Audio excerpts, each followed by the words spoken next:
Good morning, Nick Mayo. We are interviewing today Nick Mayo at the offices of the Sunday Telegraph in Victoria. Hello, Nick. Hello, Daphna. It's good to catch you in London. You're all over the place normally. Nick has been covering the last year Libya mainly, the Arab Spring. You've been to Afghanistan quite a bit. Yes, not recently. I did live in Afghanistan for quite a while, but these days I'm London-based and travel around the world. So since the Arab Spring, I spent a lot of my time in North Africa. So you're being parachuted and coming back. Yes, that's the idea. We work on the news desk and cover stories all over the world. But we do go out on a lot of the big ones. So last year I spent most of the year in the end in Libya. In Libya, yeah. We were in GRN, we were fortunate enough to get you reporting for us from there. And you've also covered the Breivik shootings in Norway earlier this year, and you went there again to see the families. Yes, the attacks last year, last July. I was in the office here actually when the bomb went off, and I was on a plane about 3 hours later.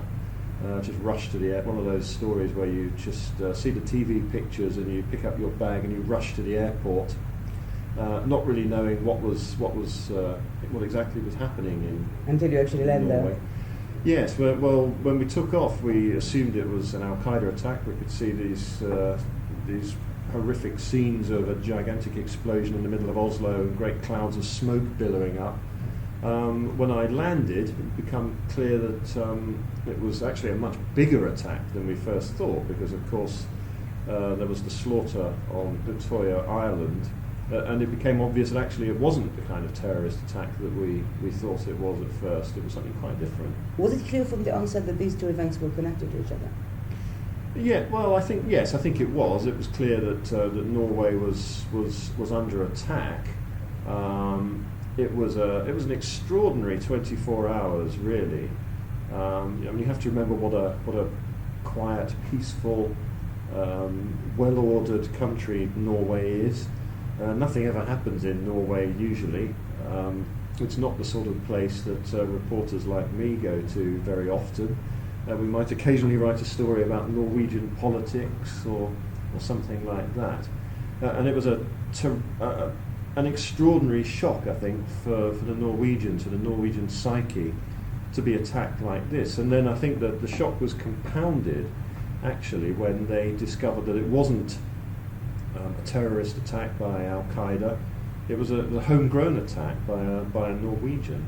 Also, this phrase "homegrown" reminds me of the way they were talking in London about the bombings of 2005. Was there a similar atmosphere, a sense of disillusionment, of suspicion towards fellow Norwegians? What was the main? No, I think most of the journalists who went to Norway were very impressed, actually, at the way the Norwegians handled the aftermath of the attack. There was a terrific sense of the nation uniting in that week after Breivik's attack.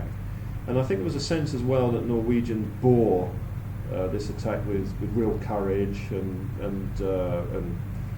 coolness. I suppose people weren't hysterical. There was a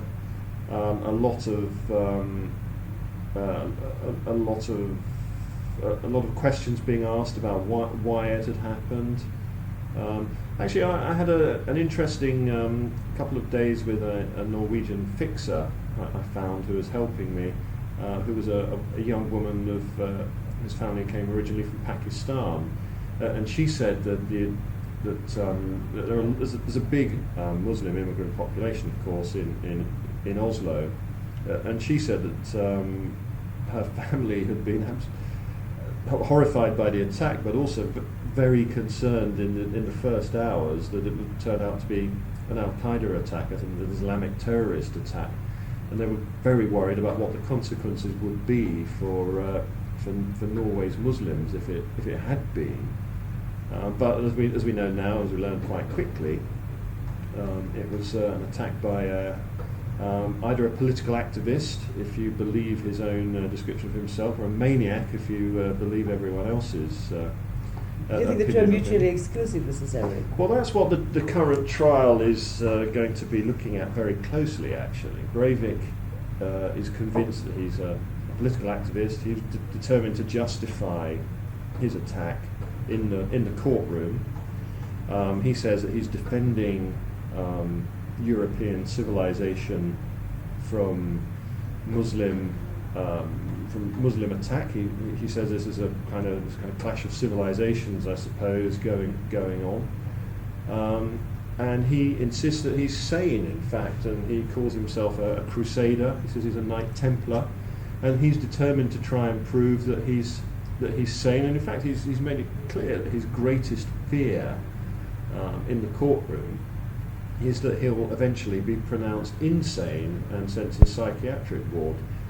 He's using this opportunity in the courtroom to try and publicise his very extreme political ideas, and the last thing he wants is to be found mad.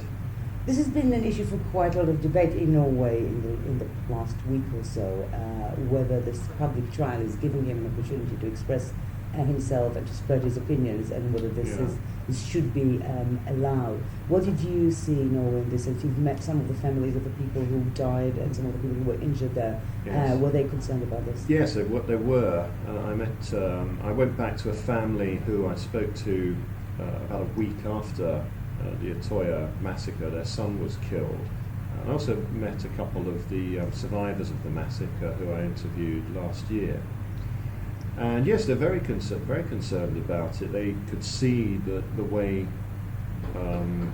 it was clear for several months. Breivik has planned to grandstand in this trial. He's called an extraordinary array of witnesses, expert witnesses, Islamists, neo-Nazis, writers who've got strong views on writers who are critical of multiculturalism, some who support multiculturalism. He clearly wants to try and put Norway on trial, multiculturalism on trial, and Islamic immigration to Norway on trial. And the families and people whose lives were affected by his massacres were very worried about this because the family of the boy who was killed, a man who was killed, said simply it's a case of madness. They want Breivik to be sent to the psychiatric ward. They're pretty uncomfortable with the idea of a trial, actually, and it has been quite controversial in Norway because a lot of Norwegians after the attacks were very adamant that they didn't want these terrorist attacks, I suppose we can call them, to affect Norway's safe, open, democratic society. So of course they wanted a trial like for any other crime, but this isn't a normal crime. It's a crime on a gigantic scale, and I suppose it has a political element to it, whether you think Breivik's sane or not. And he wants to publicise his views, and he's done it quite effectively so far in the trial. And there's been this debate in Norwegian society. Judges have ruled that a lot of Breivik's testimony in the dock can't be broadcast because they're worried that it will encourage other people with similar political ideas elsewhere in Europe. And I think the newspapers in Norway as well have come under a lot of criticism for the saturation coverage of the case. One day, during the first week of the trial, several of the major newspapers took a decision not to put Breivik on the front page because I think so many readers were getting a bit fed up with this. And it's quite interesting. So the readers themselves sort of broadcasted a thing that they don't want to see it anymore. Oh yes, if you talk to people, a lot of people you just speak to at random in the street, they're sick of it. They're every day for 8 months or a bit more, they've had saturation coverage of Breivik and of the massacres. I think a lot of people would like to get back to normal, and they've had enough of the whole thing. And also, I think a lot of people are just very unsure about this massive media. Nick, we've moved to a different setting as visible to our viewers. Do you, but we're still on the same subject of the Breivik trial, To what extent has Breivik succeeded in invoking or provoking a debate in Norway about multiculturalism? And to what extent is the Norwegian society using this incident as an opportunity to defend its ethos of democracy and multiculturalism? Yeah, I'm quite sure Breivik wanted to force a really tortured debate in Norway and in the rest of Europe about the place of Muslims and about immigration and about whether this would cause violence. And I think he's completely failed in doing that, actually. Norwegians have been very self-conscious about defending their open democratic society, and you know, they'll tell you quite often that, you know, they don't want this Norway to change because of these attacks. And I think to the vast majority of Norwegians, actually, multiculturalism is quite normal, and I don't think they see why they should discuss it, really. So I think Breivik's failed in that aim. No doubt there are some people out there in Norway and in the rest of Europe who support him to some extent. Some of the survivors of the Utøya attack I spoke to said that occasionally on the internet in France and Germany and other European countries, they see people saying in blogs and that sort of thing that they agree with Breivik's idea of defending Europe from Islam. So there are a few people out there who might agree with him, but certainly not. I don't think there's been any kind of big debate in Norway about that. Was it different for you as a journalist? And you've been covering, as we said before, the war in Libya, and you've covered different war zones around the world. How different is it getting into a country, into a first world country, European country, something that feels very much close to home, both culturally and geographically, and covering some event? Is it very different than being in Libya and seeing the destruction there? Yeah, really, Norway was the last place in the world I expected to go to cover a bombing and a massacre. In fact, I'd spent months in Benghazi and in the east of Libya and in Egypt before that. I was just back in London when the attack happened. And in fact, about 3 weeks later, I went back to Libya. It was the fall of Tripoli, just after Breivik's massacre. And it was pretty strange. I mean, it was the last place I'd expected to go to, and of course I'd spent months in a place where there were shootings and bombings all the time, and here it was happening in a safe, normal country like Norway. I think that made it very difficult for Norwegians, just the shock of what had happened. They take their safety for granted. I don't think there's ever, or certainly since World War II, there hasn't been this kind of violence in Norway. I don't think they knew I don't think they could quite believe what had happened, but they did deal with it well. I mean, they dealt with it in a very calm and relatively calm way, I think. And that was in contrast, perhaps, to Libya, which was chaotic and very emotional all the time. I mean, the violence was on a much bigger scale in Libya, of course.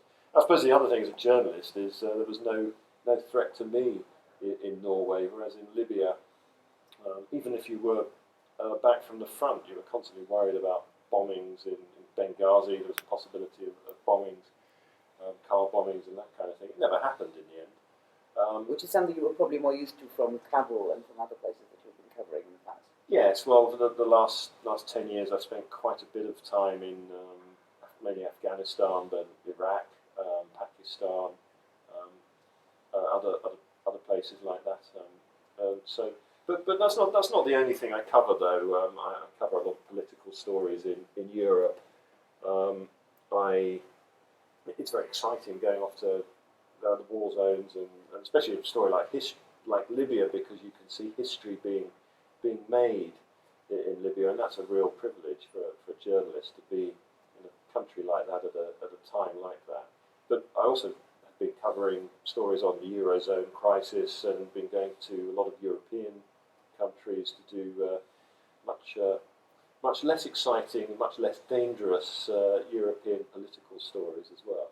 To what extent do you feel that it's easier for us as journalists to cover stories that concern people who are similar to us than people who are different? Because I've noted that you've twice mentioned the cool response of the Norwegians to the attack on them. It reminded me again of 2005, where I felt, as a foreign journalist in Britain, that the Brits were congratulating themselves for their Blitz atmosphere and their coolness and the fact that they did not panic, they did not become emotional. Whereas when you go, as you mentioned, to the Middle East and you meet Libyans or Egyptians or Israelis or Palestinians or people who are very different in the way they respond to violence and in their way of life and in their culture. To what extent do you feel that this lack of affinity, of ability to identify yourself before your viewers or readers to identify themselves affects you as a journalist? Oh, I think that's something you've always got to be very aware of when you're reporting. I mean, especially in Libya, it was such a crazy, chaotic, fast-moving story. It was pretty nerve-wracking because people were shooting in the air all the time. Throughout the Libyan revolution, they must have fired off millions and millions of rounds into the air. In celebration or in mostly protest? in celebration, sometimes at me as well and other journalists. And it was a crazy place. It's easy to portray Libya as a crazy, dysfunctional, violent country. And I think one of the things you have to try and do as a journalist is impose some sort of order on this and try and explain the politics of what's going on, and also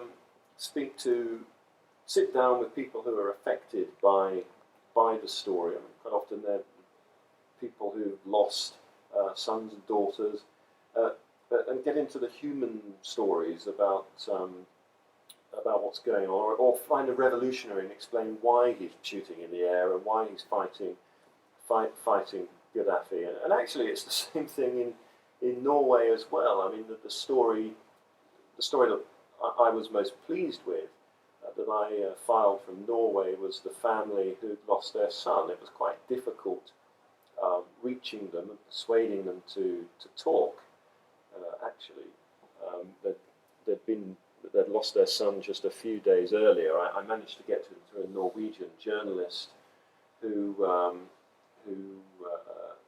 was from the same town as them, and persuade them to talk. But we wanted to sit down with them, get them to explain in their own words what had happened, and that's the best way really to explain a great tragedy like Breivik's massacre. And it's the same thing in Libya, really. I mean, all the sort of chaos of the war.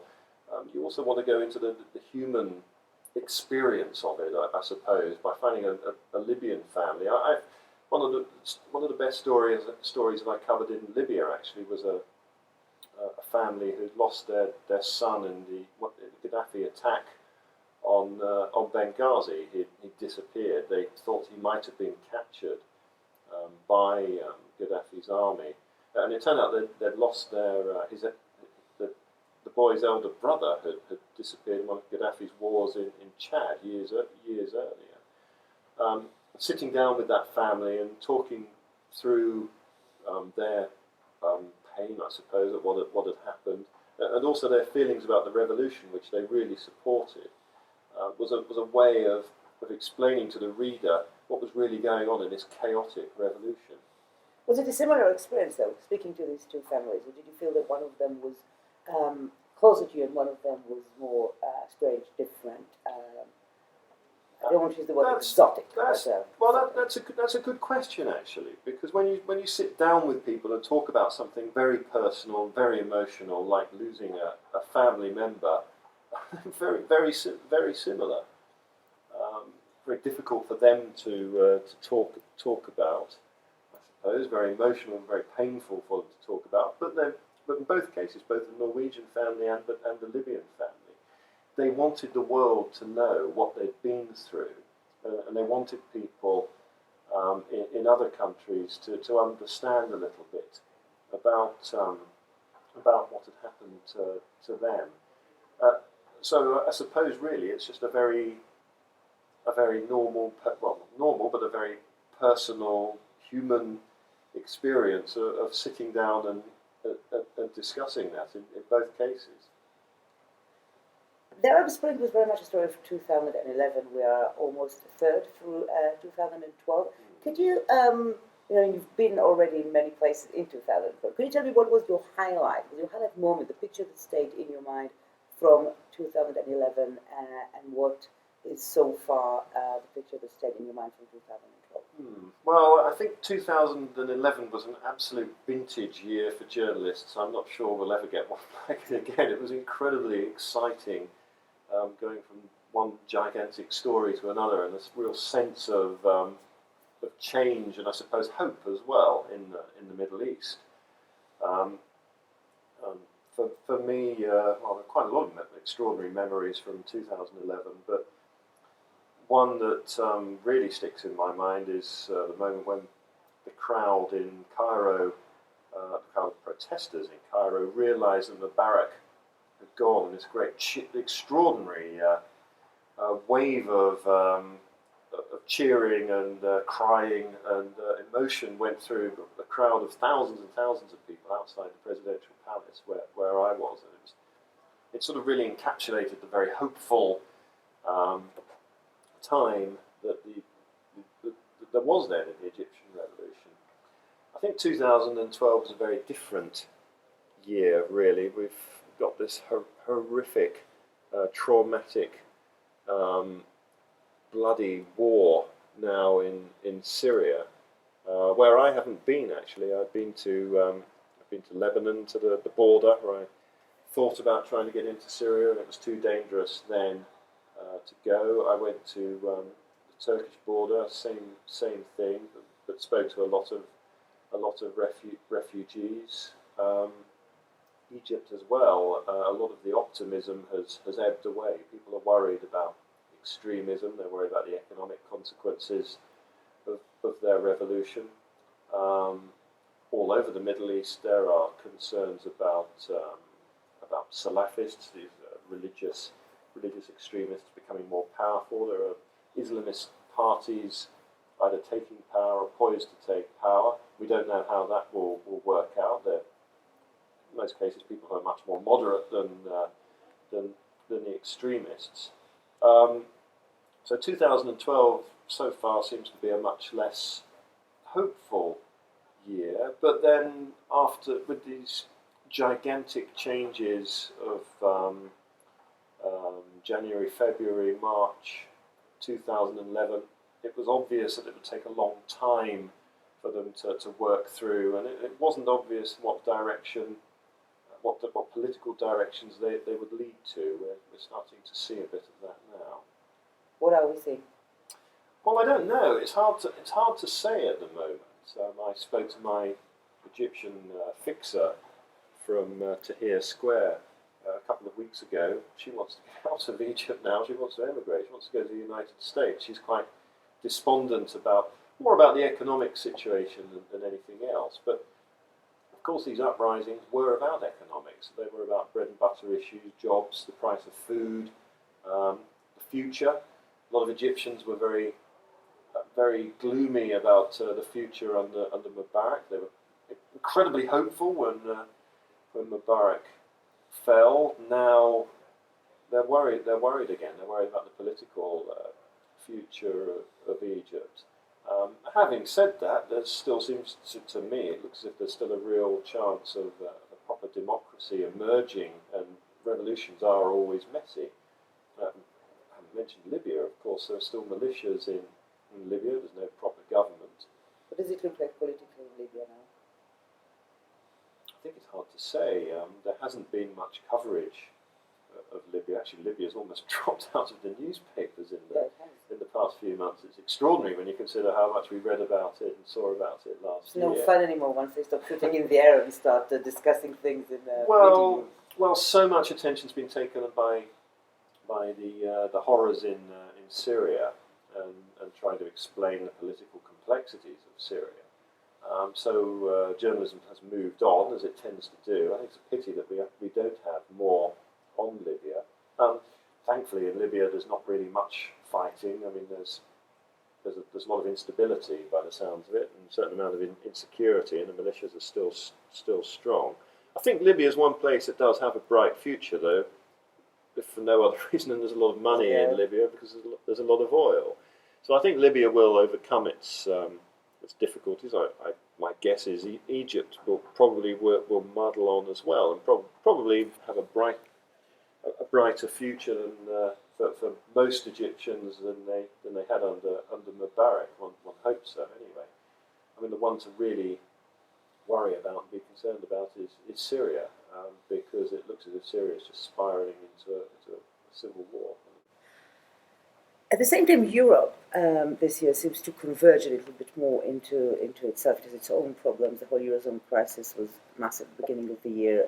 Greece is not looking great. Together with these questions of immigration, culturalism, the economic crisis, it feels a little bit grim. Yes, I think it does, doesn't it? Unemployment everywhere in Europe, austerity everywhere in Europe.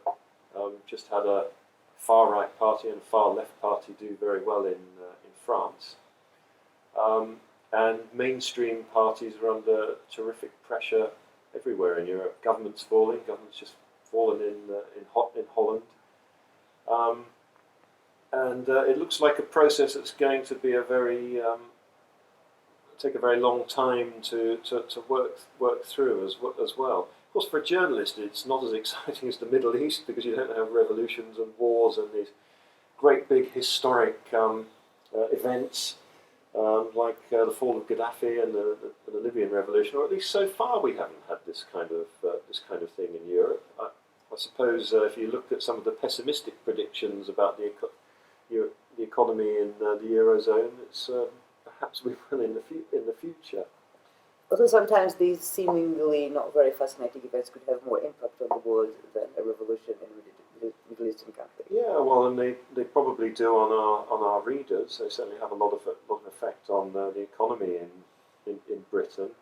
It's a difficult story to cover in an interesting way, though. The Eurozone. Take something like Greece. I mean, how many stories about the sufferings of ordinary Greeks can you take? Really, and I think it's a difficult one because it flares up repeatedly, and there are all these predictions of imminent doom with the Eurozone, and then it calms down again. I suppose everyone gets a bit bored with it, and then we stop covering it for a while. It is a bit of a challenge, though, to make it interesting. I mean, I guess at least Greece provided some pictures that are. Greece is a relatively exotic country in Europe, if you're still allowed to use this word, and the scientists trying there, and it's quite a dramatic story. It's a sad story and a tragic story, so it's more interesting, I suppose, than covering meetings in Brussels, which is supposed to, in the journalistic lingo, it's supposed to be almost synonymous to tedium. Well, I think covering Brussels is a real challenge for any journalist. A lot of grey men in suits talking jargon all the time. It's all a bit different to the Gaddafi and Mubarak and the Arab world, very colourful politicians. Clearly you prefer to be out there where the action is happening. Yes, although it's interesting covering Europe as well, and for our readers, they want to know not only what's happening in the big exciting historic stories like the Libyas and Egypt. They want to know what's happening in Europe as well, and so we have to cover both. What's your next mission? Where are you going this week, this month? Do you know? I don't know. We'll have to see. What happens next. I've got a bit of a sense actually that it's becoming harder to cover these stories. We were incredibly lucky last year with Libya and Egypt as well, I suppose. But Libya was an extraordinary war to cover because we had incredible access. You could go pretty much anywhere in Libya, and even in Tripoli when it was under Gaddafi's control, you could drive around the city and go almost anywhere in the city. Or by the time I got there in June, anyway, Gaddafi's police state was starting to break down a bit, so the restrictions on journalists were losing their effect, and you could go almost anywhere in the city. And if you went off with the rebels, well, you could just go anywhere you wanted. It also seems like in other situations of rebellion inside a country, journalists were not so much targeted in Libya. Yeah, that was another of the great things about it. I mean, it was dangerous. I got shot at 4 times in 4 days in Tripoli. Was that for being a journalist, or was that just because you were there? I don't know really. Luckily, I wasn't shot at very accurately, and it was from quite a long way away, so I'm not quite sure what was going on. I was sniped at once by, presumably by a Gaddafi sniper, but they were shooting at everyone really. But it's very different. It's clearly very different to Syria, where there's this fear that journalists. Well, it's pretty clear that journalists going illegally into Syria, as we all went into Libya, have been targeted by the regime, and it's a regime with much more powerful army than the Libyan army ever was. So it's a much more dangerous, much more close and controlling intelligence also. Yeah, I mean, we know that the Libyans were listening in to satellite phone calls, perhaps even zeroing in on satellite communications. So yes, it's a much more dangerous and much more difficult story to cover than Libya was. I don't know how we're going to cover it in the future if it becomes a sectarian civil war, as some people are predicting. It could be very, very dangerous for journalists, I think.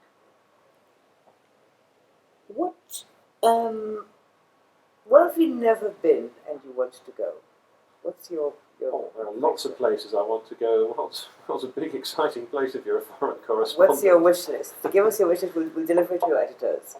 Well, there are lots of places in Africa I'd like to go. I think Africa actually is a fascinating story at the moment, because our old ideas of famine and war and horror and Heart of Darkness are a bit out of date. There's a lot happening. Well, the horror is still happening. Yeah, yes, of course there are the civil wars and the coups, and they get the attention from journalists. But I think what's much more interesting is what's happening to the economies of a lot of African countries. They're growing fast. We've got a new generation with which seems to be a very effective, impressive generation in a lot of African countries. They're building a new world in lots of places in Africa. That's something I'd really like to cover, and I think that's something that in Britain I'm not sure we've caught up with these big changes in the world. What we used to call the third world is changing at an extraordinary rate. South America as well. The economy's growing, democracy's taken root. I mean, what a fantastic success story, really, South America is. You think of 20 years ago, 30 years ago, dictators everywhere, police states, but a lot of vibrant democracies in South America. Well, once the CIA turned its eye the other way, they had an opportunity, didn't they? Yes, I suppose so. Yeah, I mean, but the Cold War seems a long time ago in South America now. It is. It seemed to be a bit of a neglected part of the world in terms of news for many years, and it seems to be having a little bit of a comeback now, and more dramatic events are happening. Have you been there? Do you plan to go? I've never been to Latin America as a journalist. Actually, I went on a long hitchhiking trip from Mexico to Costa Rica when I was a backpacker years ago. But the problem is for Britain, South America is a long way away. It doesn't really affect us directly that much. There's no terrorism from South America. There's no illegal immigrants. Economically, it's not that important. And it seems like a very foreign, far-away place, I think.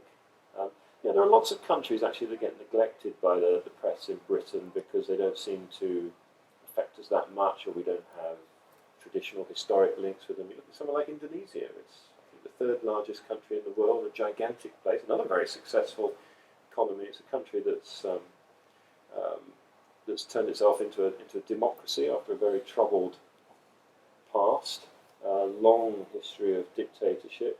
It's a fantastic success story, and yet I can't remember the last time I read a story about Indonesia in the British papers. been a while. I'm thinking in GRN probably we had a last request of Indonesia. Well, there's some volcano earthquake type of thing happening. Yeah. Volcanoes and natural disasters, and occasionally backpackers getting into trouble. I spent a couple of years in Southeast Asia actually, and I spent about a year covering Indonesia. It's a fantastic country. I think it's a shame that journalists don't look a bit harder at some of these places. But of course, we've got problems of space in our newspapers. And one last question. It seems to me, from a lot of influx of journalists who are coming to work with GRN as freelancers and journalists, that that it's becoming, I understand the feeling that it's becoming a young people's game. And I spoke to a few of our new journalists about this. You don't agree with me? You don't like it, maybe. I don't know if you don't 10 agree. years ago, I might have done. Really? You think it changed? Is it changing? Do you feel that journalism is changing? Well, yes, it is. We know newspapers are under pressure. They're losing circulation, nearly every case. It's been a hard time economically for newspapers in the last few years, but they have survived. I mean, for as long as I've been a journalist, actually, newspapers have been under economic pressure, circulations have been going down, and there have been constant predictions of doom. I'm actually an optimist about the future of newspapers. I think they're reinventing themselves for the web, doing it quite well. I think they've made a lot of mistakes in the past, but you learn from mistakes. I think people always want news. They want to be informed about what's happening. I think we have the advantage working for a paper like the Sunday Telegraph that we write intelligent, accessible, colourful journalism, stories that people want to read, that entertain them, but that tell them about what's happening in the world. And I think there'll always be a market for that kind of journalism. The problem is finding a way of making it profitable at the moment. But I think that will happen eventually on the web, and I hope print survives as well. I love picking up a newspaper on a Sunday and reading a newspaper, and I think people will always want that. As far as the sharp end for journalists, well, there are always young journalists who come along with to cover wars, prepared to take their risks and to make their careers. I did it in Afghanistan and Iraq. Well, I wasn't that young when I covered those places, but they throw up opportunities for journalists. I have to say, as someone who's not that young anymore, that of course, if you're experienced, there's a lot more you can put into your stories, and so I hope there'll always be a role for the older journalist as well.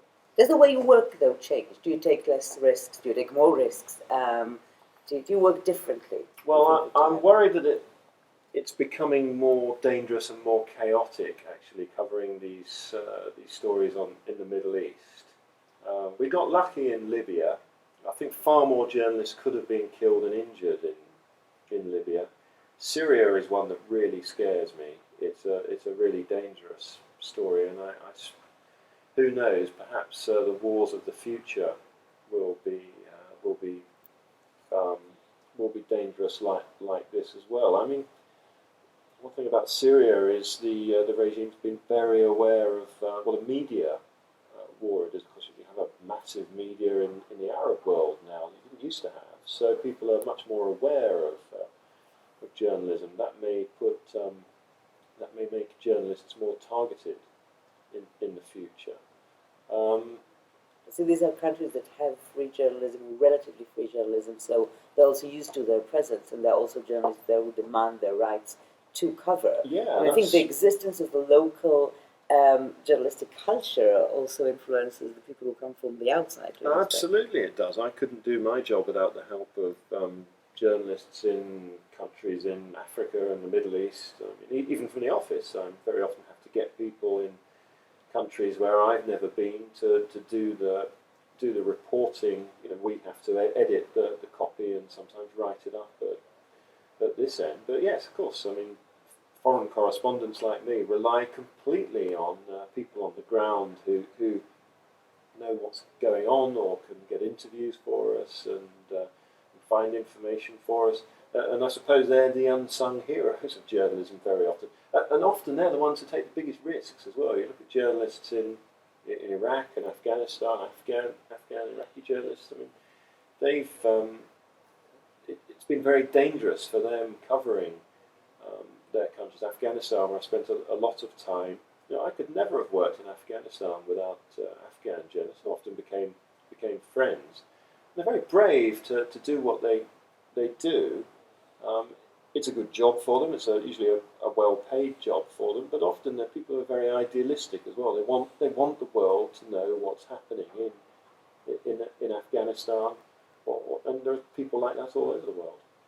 How difficult is it, though, when you come to a place that you don't know, to decide who do you trust as your fixer? Because to an extent, I don't know if you've registered, I remember that a few years ago, Martin Woolcott of The Guardian published his article called The Driver's Cousin, which was all about how do you, as a foreign journalist, get in touch with a local fixer on the ground, and to what extent does this fixer and the view of his country that he or she have influence what you get to see as a foreign journalist? Yeah, it always does, and I think that's one advantage about being a bit more experienced, actually, because you can account for that a little bit. But yes, of course it does. I mean, in Libya, for example, you're going off with people who sympathise with the revolution. I think almost everyone did in Libya, actually. And that's bound to affect the way you see the story. But as I say, being a bit more experienced, I think you can account for that. From a safety point of view, you have to be a little bit careful sometimes. Sometimes fixers can get you into real trouble. I mean, in Libya we were using drivers and translators. Never been anywhere near a war before. I've seen far more wars than they'd seen, and you always have to be careful. They weren't going to drive you into the middle of some battle or abandon you when the shooting started. It happened to me in Tripoli, actually. You were left by your driver? Yeah, well, the driver agreed to go, but he dropped me off at a place that we thought was safe, and it turned out later it was the front line, and an hour later there were rockets landing just a few hundred yards away. How did you get out of there? Well, with great difficulty.